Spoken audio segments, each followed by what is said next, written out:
Ukraine Russia போர் முடிவுக்கு வரும், Israel பாலஸ்தீன போர் முடிவுக்கு வரும். 2 போரும் நடந்து கொண்டு இருக்கிறது. அந்த 2 பேரும் முடிவுக்கு வரும். அமெரிக்கா ஈரான் போர் ஆரம்பமாகும். அமெரிக்கா ஈரான் இப்போ இஸ்ரேலும் ஈரானும் சண்டை போட்டு இருக்காங்க. அப்படி இஸ்ரேல் கொஞ்சம் பின்வாங்குவாங்க, அமெரிக்கா நின்றோம், சாங்க நின்றோம். அமெரிக்கா ஈரான் போர் ஆரம்பமாகும், கூடியவரை ஆரம்பமாகும். பொறுத்து வந்து பாருங்கள்.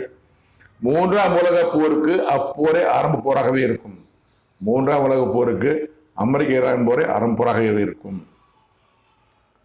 என் சித்தம் என்று கடவுள் சித்தம், கடவுள் சித்தம், திட்டம், இவர்கள் அனைத்தையும் ஒவ்வொன்றாக நானே நிறைவேற்றுகிறேன். உன்மூலமாக உடனே. அதாவது உக்ரைன் ரஷ்யா போர் முடிவுக்கு வரும். இந்த மாமனிதனால் விளாடிமிர் புட்டினால் தனியாக பல எபிசோடுகள் போட்டிருக்கேன், டிஸ்கிரிப்ஷன் கொடுக்குறேன், பாருங்கள். சரிங்களா? இது கடவுள் சொன்ன வார்த்தை.